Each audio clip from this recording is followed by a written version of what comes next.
اسی لیے آج کے اس تفصیلی جائزے کا جو ہمارا مشن ہے نا، وہ ایک انتہائی اہم رپورٹ کا بے لاگ اور منطقی تجزیہ کرنا ہے۔ ہم بات کر رہے ہیں دی جناح گارڈن کرپشن رپورٹ کی، اور ہم عوام کو بتائیں گے کہ جناح گارڈن کے رہائشیوں کے ساتھ حقائق کی روشنی میں دراصل کیا کھیل کھیلا جا رہا ہے۔ صحیح، اور یہ بتانا بہت ضروری ہے کہ ہمارے سامنے جو بنیادی دستاویز ہے وہ کوئی عام کاغذ نہیں ہے۔ یہ دفتر اسسٹنٹ کمشنر صدر یعنی مجسٹریٹ درجے اول اسلام آباد کی جانب سے 7 اپریل 2026 کو جاری کی گئی ایک تہلکہ خیز انکوائری رپورٹ ہے۔ کیس نمبر AC صدر 2026-90، ٹھیک؟ جی بالکل، اور یہ انکوائری ایک شہری ہے کاشف احمد خان، ان کی شکایت پر federal employees cooperative housing society, جسے ہم عام طور پر جناح گارڈن کہتے ہیں، اس کی مینجمنٹ کمیٹی کے خلاف کی گئی ہے، اور اس میں آڈیٹر جنرل آف پاکستان اور CDA کی رپورٹس کے ہوش ربا حقائق بھی شامل ہیں۔ تو پھر آئیے اس کے مختلف پہلوؤں کو کھولتے ہیں۔ سب سے پہلے ہم اس سوسائٹی کے سٹرکچر پر بات کرتے ہیں، مطلب ان لوگوں پر جنہیں اس سوسائٹی کے ارکان نے اپنے مفادات کے تحفظ کے لیے چنا تھا، جو مینجمنٹ کمیٹی ہوتی ہے۔ ہاں، رپورٹ بتاتی ہے کہ اگست 2022 میں یہ مینجمنٹ کمیٹی تشکیل دی گئی، جس نے جنوری 2026 تک کام کیا۔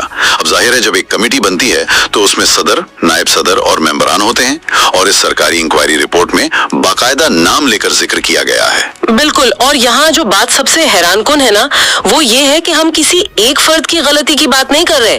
ان ناموں کو ریکارڈ کا حصہ بنانا اس لیے بھی ضروری ہے کیونکہ احتساب ہمیشہ انفرادی اور اجتماعی دونوں سطحوں پر ہوتا ہے۔ تو یہ کون لوگ تھے؟ اس رپورٹ میں واضح طور پر بتایا گیا ہے کہ اس مینجمنٹ کمیٹی میں خالد محمود بطور صدر شامل تھے، جو بعد میں مستعفی ہو گئے۔ اسی طرح ضیاء شاہد ملک نائب صدر تھے اور وہ بھی مستعفی ہوئے۔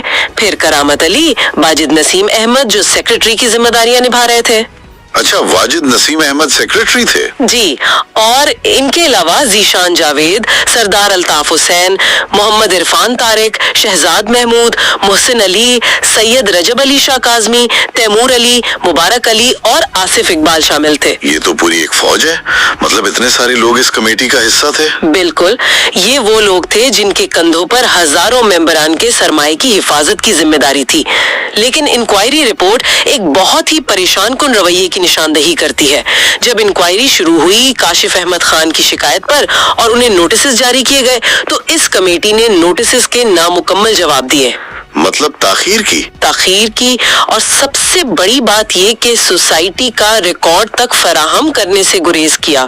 حالات یہاں تک پہنچ گئے کہ انکوائری آفیسر کو خود جا کر اپنے مجسٹریٹ کے اختیارات کا استعمال کرتے ہوئے ریکارڈ قبضے میں لینا پڑا۔ ذرا رکیے، یہ تو بالکل ایسا ہے جیسے آپ کسی بینک کے محافظ سے حساب مانگیں اور وہ تجوری کی چابیاں لے کر ہی غائب ہو جائے۔ میرا مطلب ہے ایک ہاؤسنگ سوسائٹی کی انتظامیہ جو عوام کے مفادات کی محافظ ہوتی ہے، وہ خود تفتیش سے کیوں بھاگ رہی تھی؟ میں سمجھتی ہوں کہ اگر ہم اسے ایک بڑی تصویر کے ساتھ جوڑیں نا تو کوآپریٹو سوسائٹیز ایکٹ کے تحت مینجمنٹ کا بنیادی کام ہی شفافیت لانا ہوتا ہے۔